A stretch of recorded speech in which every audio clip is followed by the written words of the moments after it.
وإنا إليه راجعون.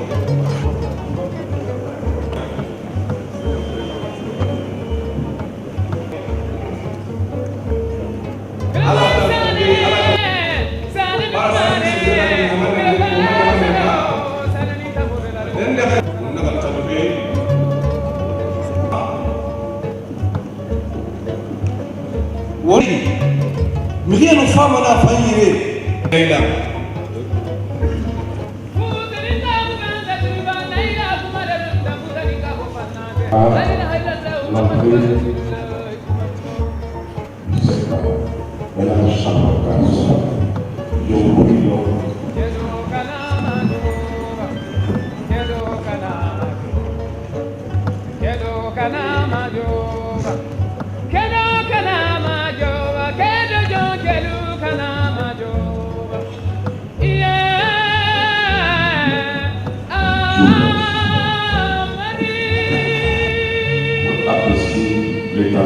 De ta bonté, et lâche à mon création.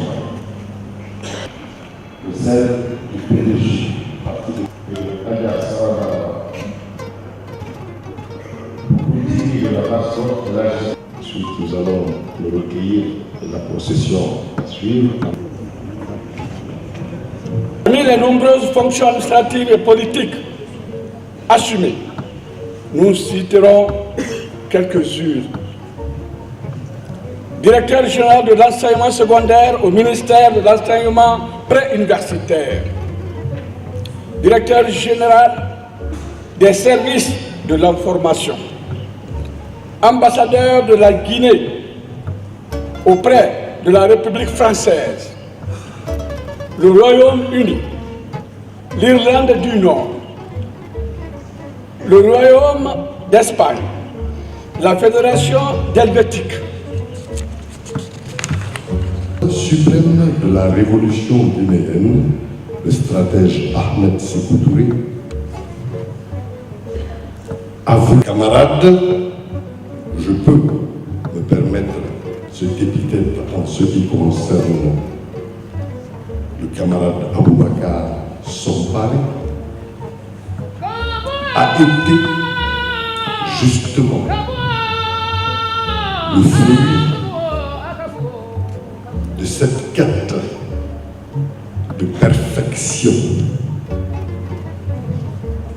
identifiée déjà depuis l'école, sur la base de ses capacités et de son mérite. Il a eu un parcours scolaire en effet exemplaire. Il en est sorti avec un diplôme supérieur de mathématiques. Et puisque à l'époque, les plus brillants allaient être fiers d'avoir produit des hommes comme Aboubacar Soumbari. Et nous restons convaincus qu'il y en a encore une multitude d'hommes comme Soumbari dans le pays. Et que Dieu fasse que leurs efforts conjugués nous aident à nous élever en tant que nation forte, résolue et unie. Je ne finirai pas sans une note subie que j'ai subie après le coup d'État de 1984, ce qui est normal dans la vie de tous les hommes. Dieu prévoit des épreuves. Au sortir de ces épreuves, j'ai eu la chance d'aller aux États-Unis pour y continuer mes études. J'invite simplement ce micro de dire quelques mots à mon frère et ami.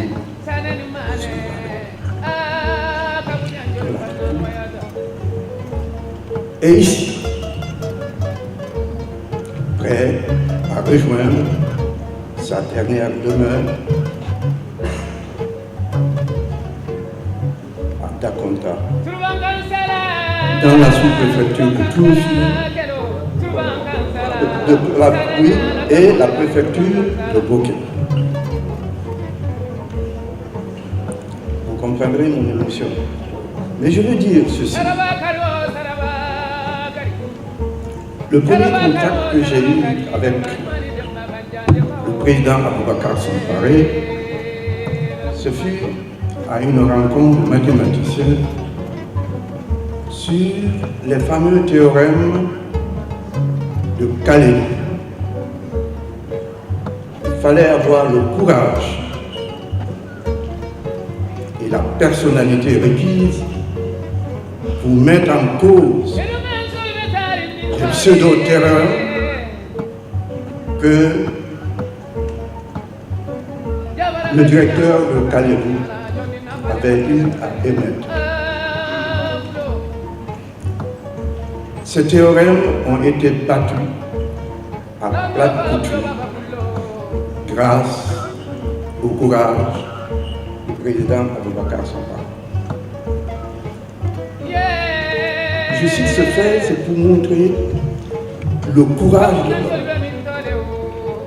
À cette époque, avec la personnalité qu'avait le directeur de Calais. Ma deuxième rencontre,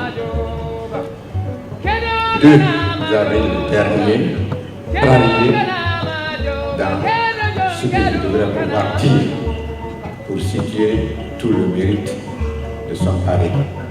Mérite au lycée, mérite à l'université, mérite après l'université. Pour donc être bref, mon cher Soumbari, ou Aboré, comme tu voulais que nous nous appelions. Pour camper ta vie, je dirais que si il nous était donné d'écrire ton épitaphe, nous écrirons sur ta tombe, nous graverons sur ta tombe, citation, un honnête homme de moins sur la terre, un honnête homme de plus au ciel. Fin de citation.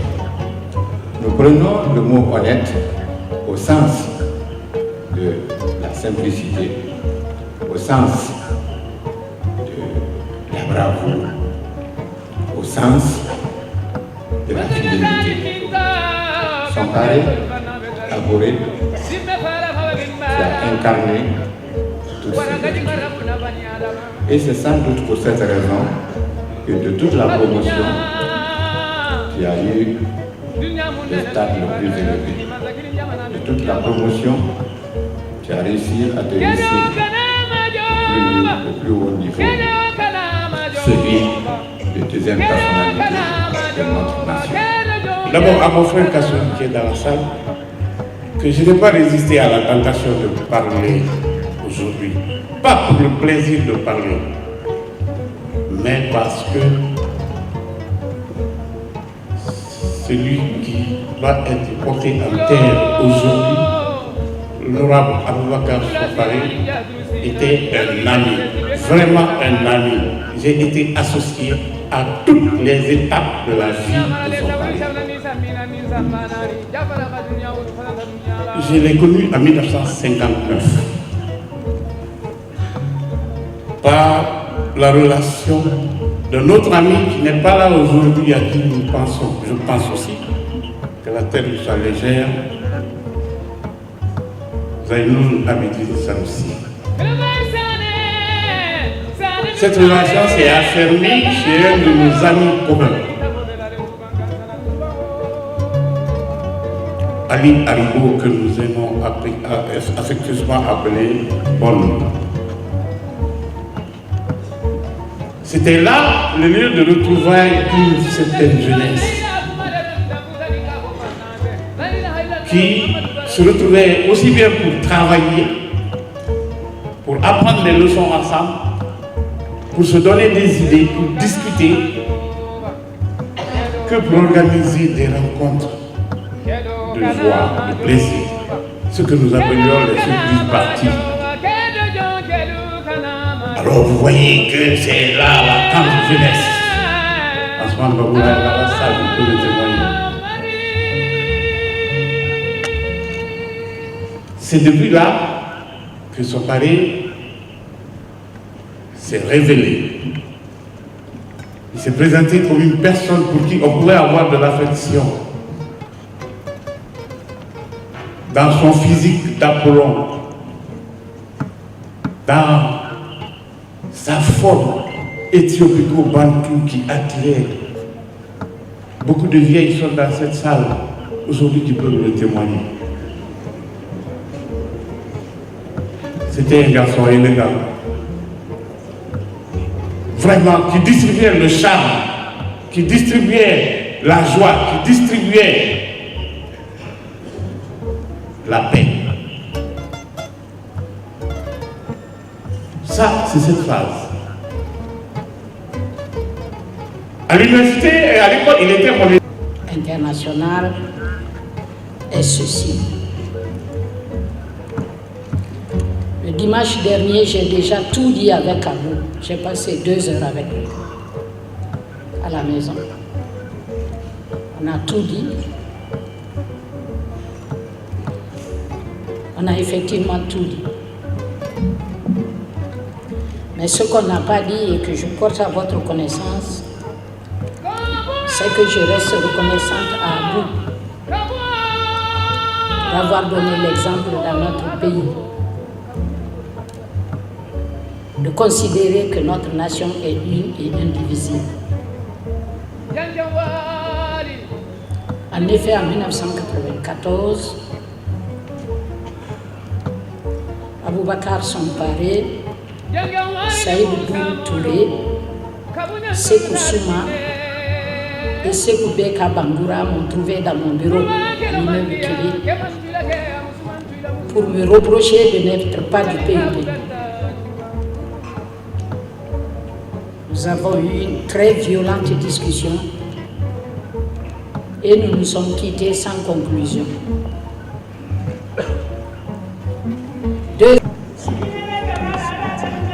Autant la carrière de Somparay dans l'administration que ceux qui m'ont précédé. Mais je peux en dire suffisamment sur l'ami qu'il a été. Abou et moi nous sommes rencontrés en 1955 en culotte courte, 54-55 à Bofa, quand il y était avec son oncle dont il porte le nom. Et l'enfant de Dakonta qu'il était, le fils du chef de village, Amara Samparé, qui est d'ailleurs très tôt décédé, mais qui avait eu la sagesse d'amener dans son village autant d'érudits que de griots, pour donner suffisamment de résonance à son travail. Nous nous sommes donc rencontrés à Bofa, dans des réunions qu'on tenait à l'époque pendant les vacances pour les élèves de leur formation, et surtout en 1956,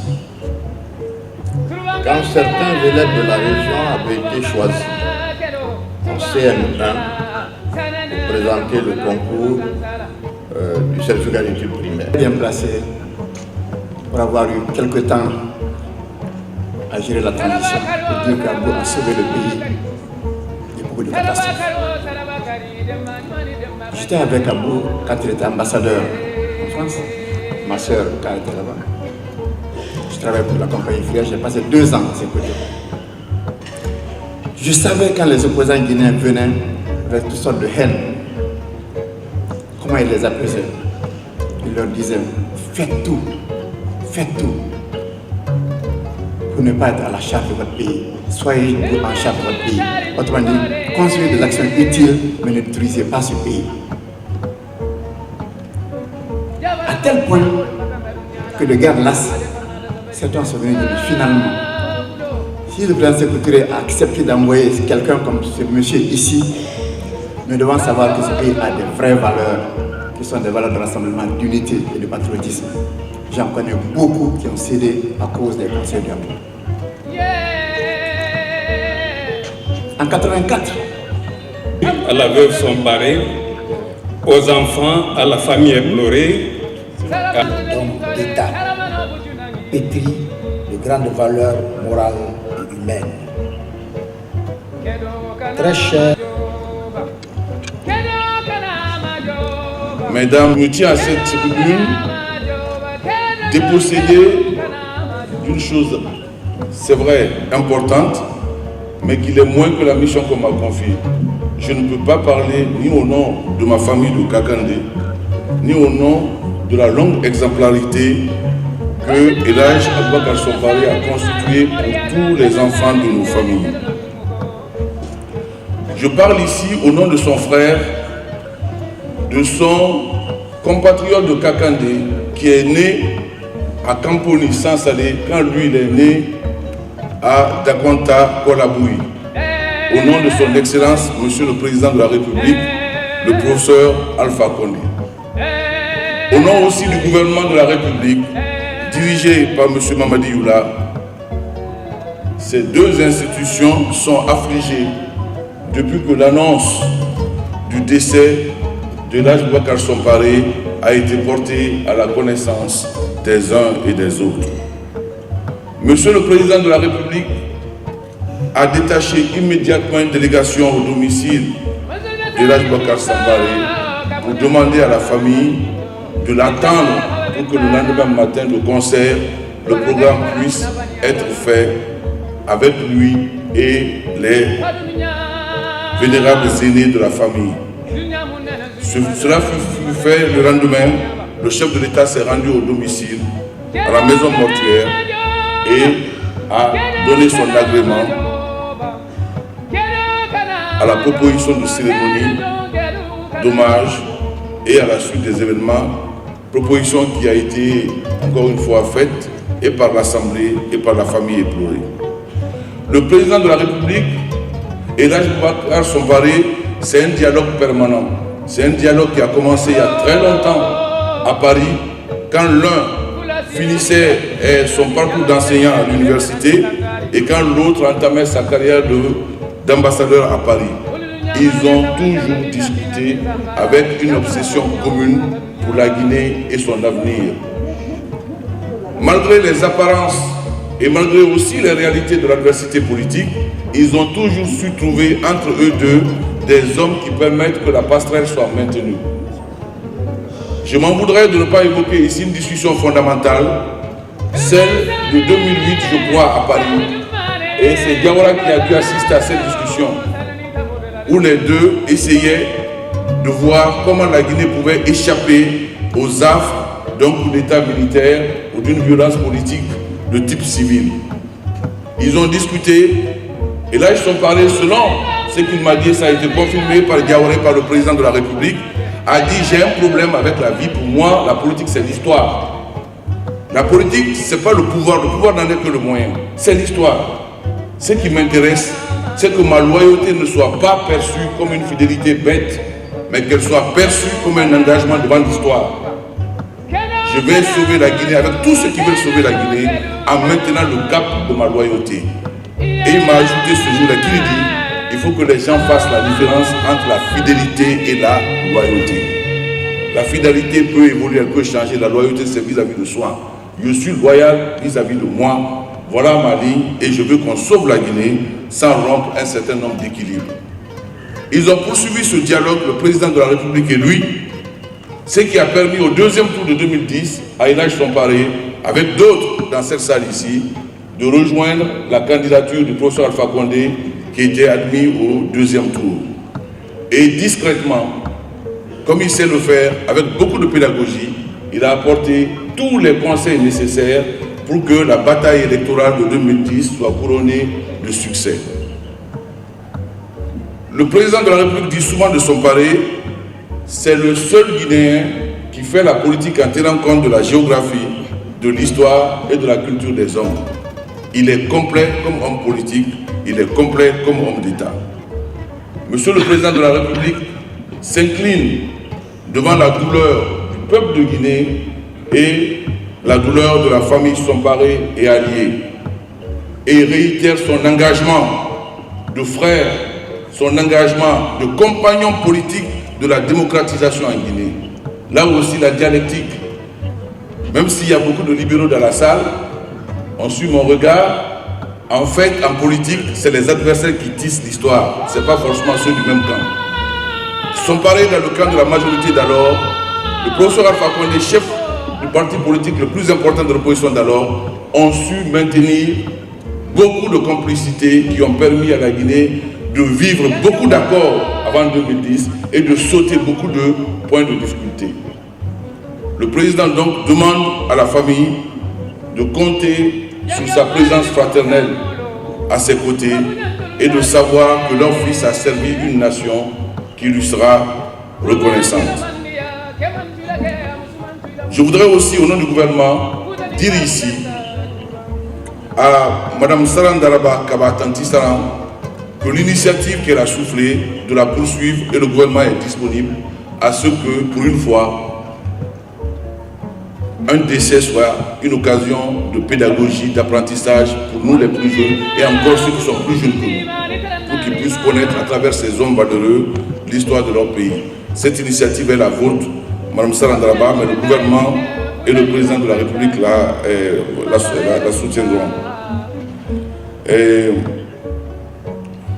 je voudrais aussi dire au nom du président de la République que instruction a été donnée à la région de Bokeh de mobiliser toutes les autorités civiles et militaires pour que hommage soit rendu à notre honorable disparu conformément au rang qu'il a occupé toute sa vie durant au sein de la République.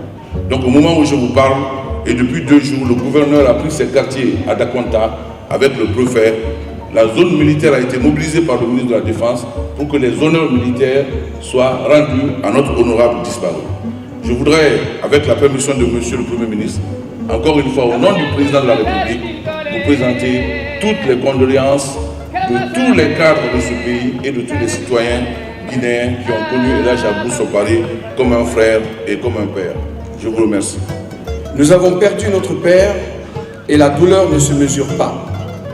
Dans cette étape difficile, nous tenons à dire simplement merci à toutes les personnes présentes à cette cérémonie et à celles qui nous ont témoigné leur sympathie et qui n'ont pas pu être présentes aujourd'hui.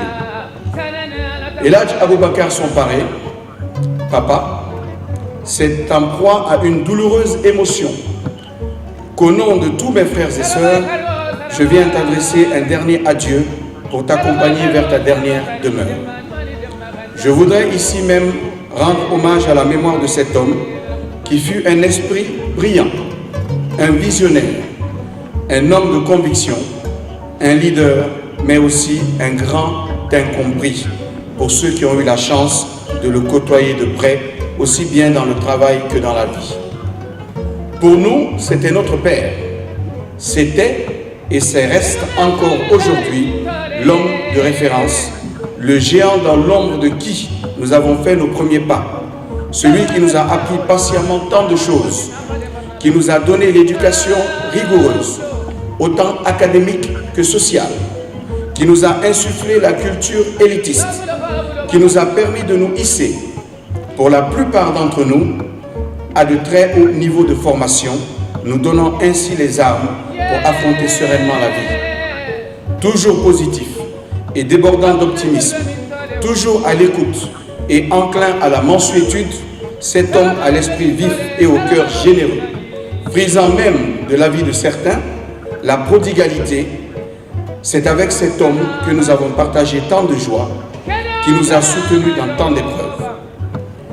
Mais papa, tu nous avais préparé à beaucoup de choses, y compris accepter ton départ que tu savais proche, mais que tu ne pensais pas si soudain. Par contre, tu ne nous avais pas prévenu combien il serait si difficile de t'accompagner à ta dernière demeure, avec ce sentiment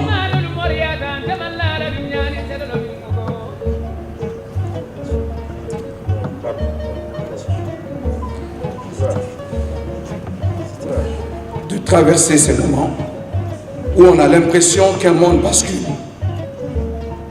Père de celui qui a donné la vie, c'est tourner la page du livre sans espoir de retour.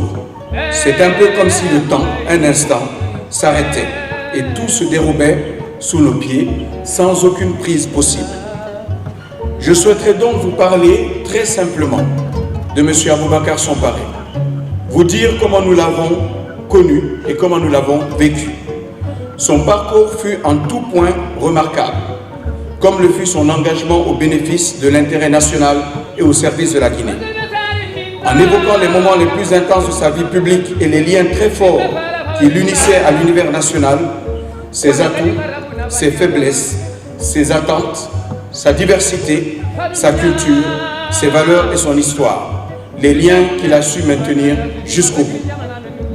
Aussi, je souhaiterais vous faire partager la flamme qui l'animait et les valeurs qui ont guidé son existence et qu'il a su si bien nous transmettre progressivement.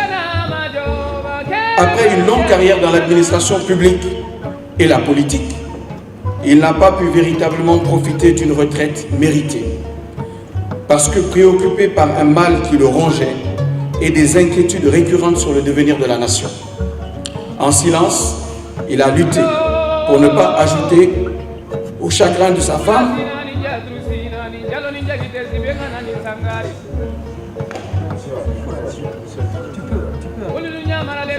de ses enfants et de ses proches.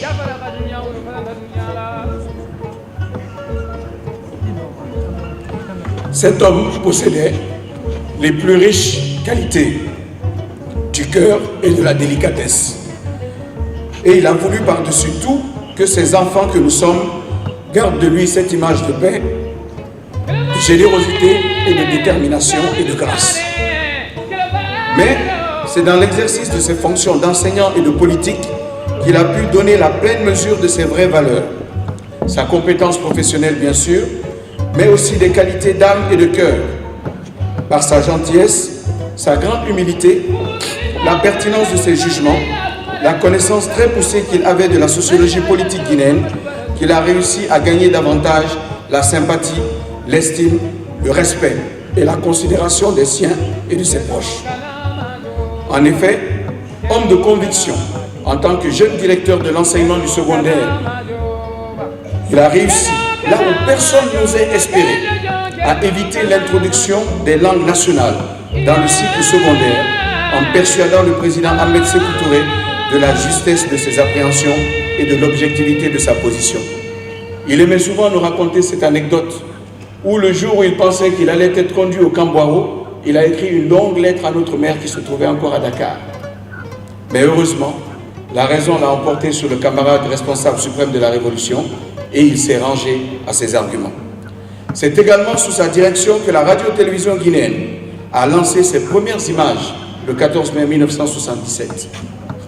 Puis, en tant qu'ambassadeur plénipotentiaire et extraordinaire de la Guinée en France, profondément visionnaire et convaincu des grandes mutations qui s'opéraient dans le monde et des réalités objectives en présence, il a convaincu, encore une fois, le président Ahmed Sékou Touré de la nécessité d'un véritable renouveau diplomatique.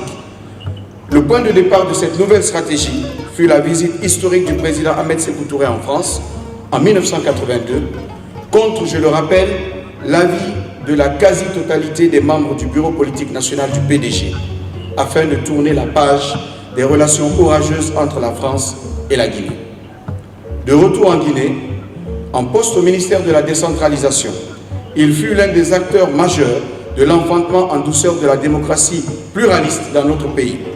À cette occasion, il créa avec quelques amis, comme cela a été rappelé tantôt, le Rassemblement pour la démocratie et le progrès, un parti politique de cadre qui servira finalement de matrice de base à la création du PUP. En tant que député et président du groupe parlementaire de la majorité, il a toujours su garder son libre arbitre en toutes circonstances, ce qui lui a valu les pires inimitiés dans son propre camp. Cependant, il n'a jamais oublié que les autres d'en face, quel que soit leur bord politique, leurs origines sociales et ethniques, étaient des êtres humains et des frères, ce qui a fait qu'il a toujours été porté à respecter les autres. Plus tard, en tant que président de l'Assemblée nationale, ses discours d'ouverture et de clôture des différentes sessions parlementaires et ses déclarations sur des questions ponctuelles concernant la vie de la nation polarisaient l'attention de l'opinion nationale et des représentations diplomatiques accréditées en Guinée, en raison de la pertinence de ses propos et du courage qui les sous-tendait. Joignant l'action à la parole, il n'a jamais voulu confondre l'intérêt national aux intérêts partisans ou claniques. Ainsi, contre l'avis du gouvernement et de la haute hiérarchie militaire, il a eu la sagesse de faire lever l'état de siège afin de libérer la population. Mesdames et messieurs, il y a eu certains mots qui ont été prononcés ici, qui ont eu une résonance toute particulière en moi et qui m'ont amené à réajuster légèrement mon intervention. Je voudrais donc vous faire part d'une anecdote qui relate un fait de notre histoire politique récente, dont certains témoins se trouvent encore dans la salle. Il s'agit ici de la crise sociale, sociopolitique qui a agité la Guinée au cours de l'année 2007 et qui a abouti à la nomination d'un Premier ministre chef du gouvernement. Parti de questions existentielles, les revendications syndicales ont subi un glissement à cette époque pour culminer vers l'exigence de la nomination d'un Premier ministre chef du gouvernement. Deux logiques s'affrontaient alors. La première soutenait la nomination d'un Premier ministre, chef du gouvernement avec des pouvoirs étendus, choisi parmi 5 personnalités guinéennes proposées par la société civile et les syndicats. La seconde logique était celle de la Cour suprême, du gouvernement et d'une partie de l'élite intellectuelle guinéenne qui opposait à cette exigence des syndicalistes l'exception d'inconstitutionnalité. La situation était définitivement sans issue. Au bout d'une semaine, dans l'expectative, avec le risque de l'instauration immédiate. Mesdames et messieurs les présidents des institutions.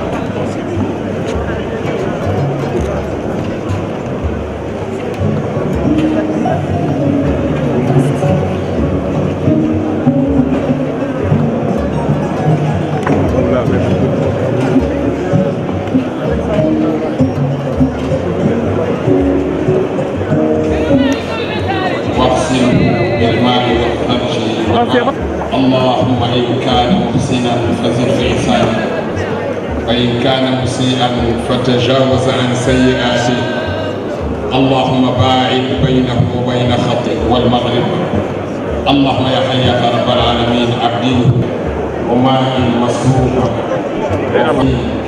وحسن أولئك رفيق الإيمان اللهم ربنا آتنا في الدنيا حسنة وهب لنا من لدنك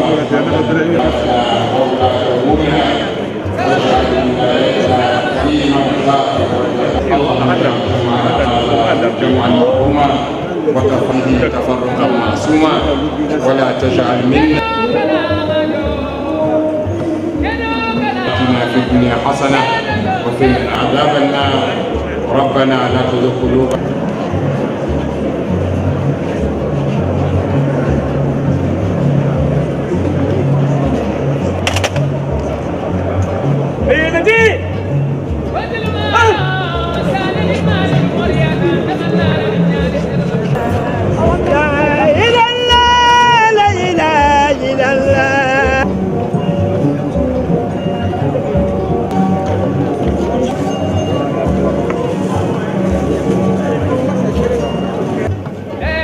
اهدنا الصراط المستقيم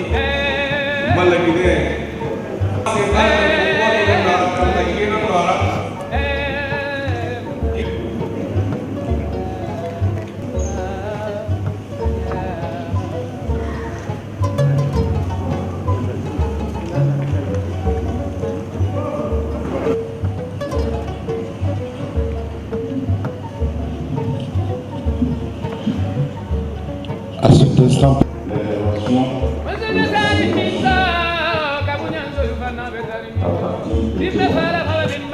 le porte-parole de l'Assemblée.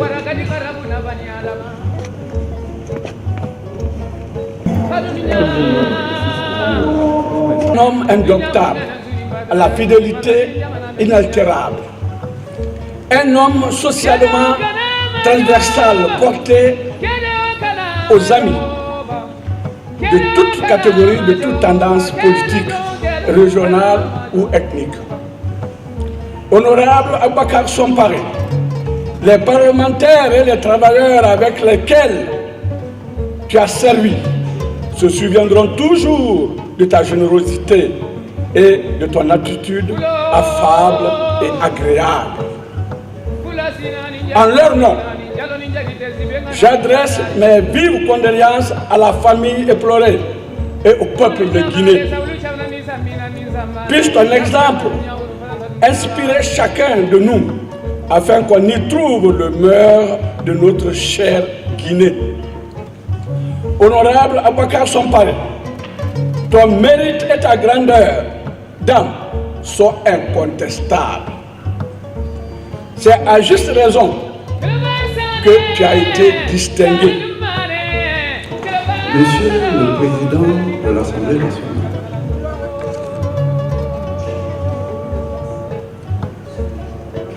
toute personnalité ici présente, mesdames et messieurs, nous ensemble,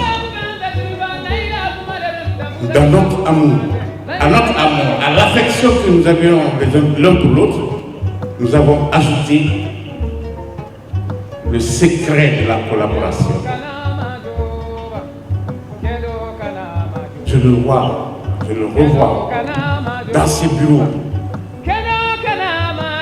à la conférence des présidents. Je le vois dans son bureau, je le vois à l'hémicycle, je le vois dans ses prises de position. Dans certaines choses qui ne me plairait même pas de répéter ici.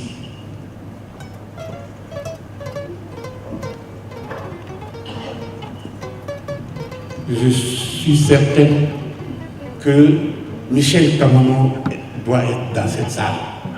Il était président du Conseil économique et social.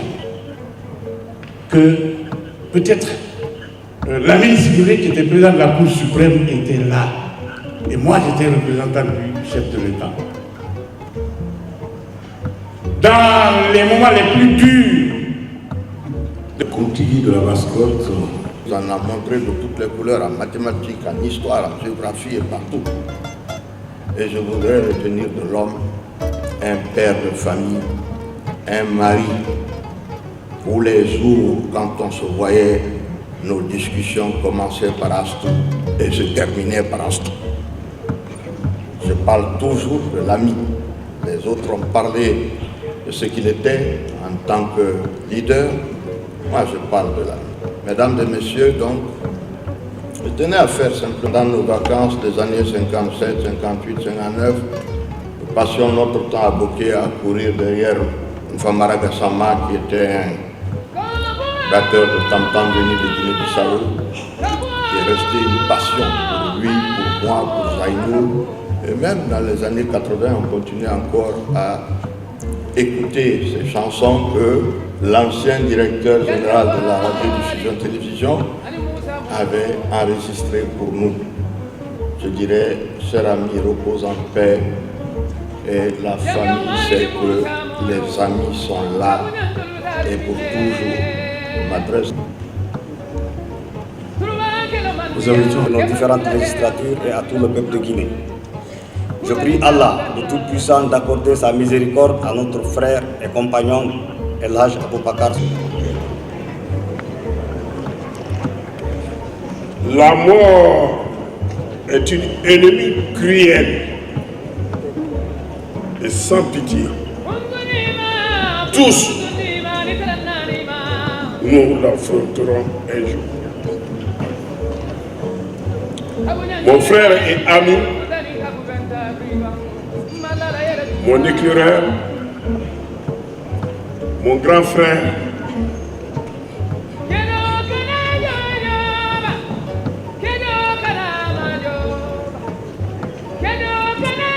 nous a quittés.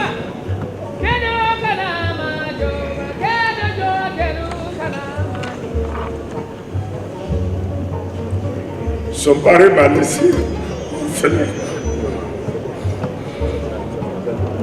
Je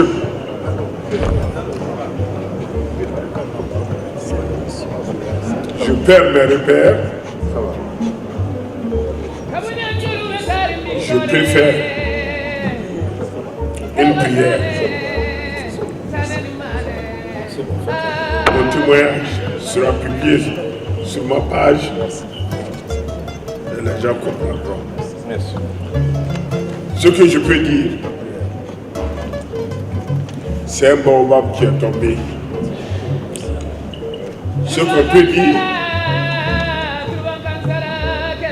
c'est l'un des phares de la Guinée qui s'est éteint. Ce qu'on peut dire, c'est l'homme d'honneur qui est parti, l'homme fidèle à l'amitié, celui qui a tout refusé pour respecter sa parole donnée. Celui qui a tout refusé pour ne pas laisser tomber Diamara.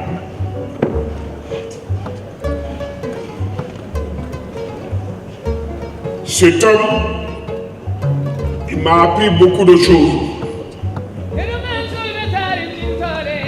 Déjà, ma présence ici, au milieu de Kakandé, est un symbole.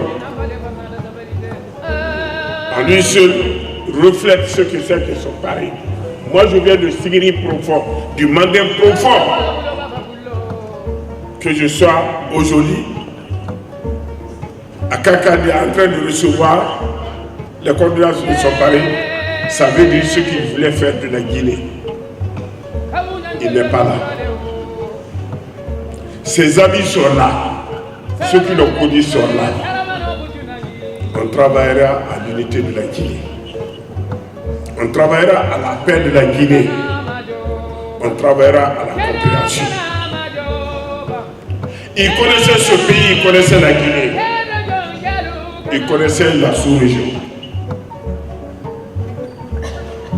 Il connaît l'histoire famille par famille de la Haute-Guinée par la forêt, le Fouta et la Basse-Côte. En l'écoutant, tu ne peux pas être égocentrique. Un fidèle fils à la Révolution. Nous avons ensemble gagné tous les combats. Tous les combats, je dis bien tous les combats, malgré les adversités, malgré les coups bas, malgré l'animosité, malgré les lâchetés, on a gagné le combat, mais on nous a volé la victoire. Et c'est Dieu qui rendra ça. J'ai dit à ses enfants, vous n'aurez pas des milliards, des millions de dollars. Vous n'aurez rien. Son pari n'était pas homme à argent. Son pari n'a jamais monnayé son intervention contre l'argent. Son pari n'a jamais dit donne-moi ça, je te fais ça. Son pari, quand il a l'argent, c'est pour les autres. Je les ai dit aussi, vous allez avoir tout sauf argent. Parce qu'en Guinée, soyons honnêtes, de notre génération, moi je ne peux pas parler du passé, les autres ont parlé du passé. Parce que quand il rentrait au lycée, moi je n'étais pas encore à l'école. Donc je ne parle pas de sa vie, là, mais je le connais, l'homme d'aujourd'hui. Son pari, tu ne peux pas réunir 5 de notre génération si tu ne trouves pas minimum une personne qui te dira que son pari m'a aidé. Je dis à ses enfants, vous allez trouver ça. Ça c'est plus important que les milliards. Il n'y a pas de famille si le PIB, si on n'est pas parti d'une feuille vierge au PIB, ça peut être parce que son pari a été un enfant du PDG qui a connu toutes les sous-préfectures et qui avait ses représentants et ses connaissances partout. C'est pourquoi nous ne sommes pas partis d'une page vierge. Donc, ce thème s'est couché et nous a laissé. Rien n'est trop grave pour le monde. Tout est. La présente cérémonie funèbre étant transmise en direct.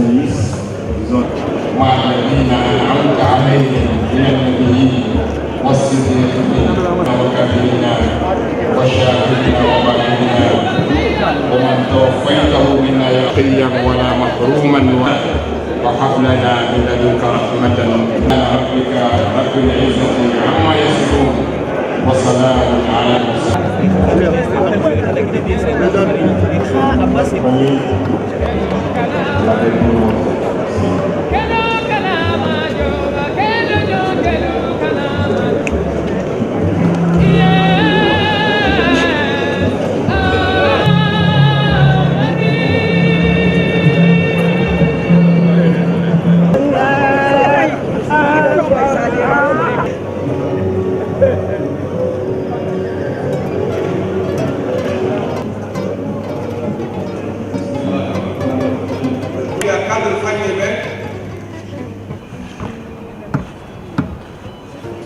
La jeunesse qui se perd, qui est parfois déboussolée et qui ne sait pas comment avoir des valeurs.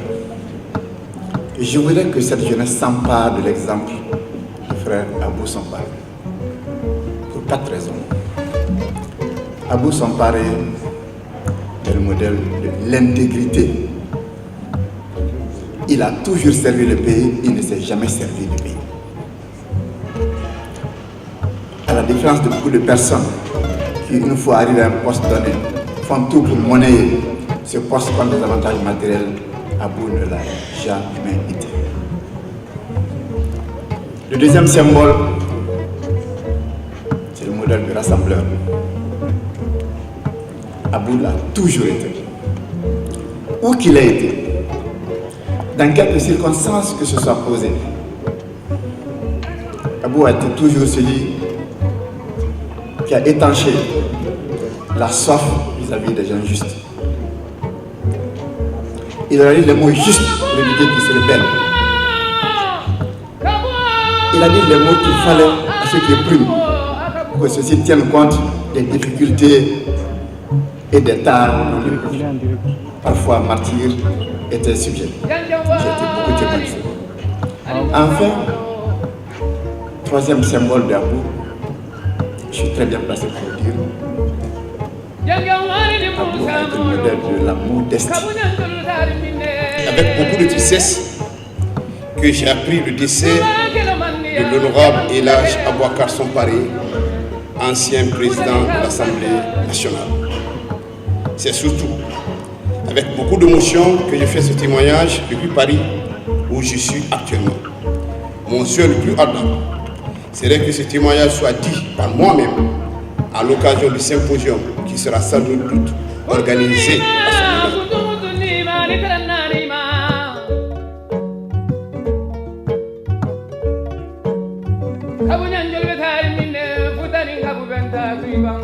Malala yele duta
Kedo